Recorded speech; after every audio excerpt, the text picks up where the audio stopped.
Di ba? Asa may tinuod nila?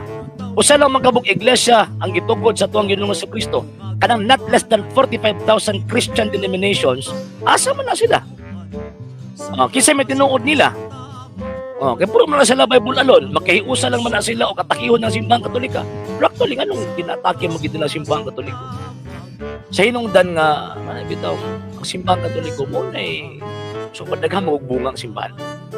Naghagtawag ining mapupo nga mga bunga ba. Muna siyempre ang kawatan maningkamot yun na nga didto mangawat sa punuan nga daghang bunga. Muna ayaw mo katingala mga sir ug mga ma'am nga ang ilahang atakihon ng simbahang Katolika ano man kay dinhi man nagagbunga.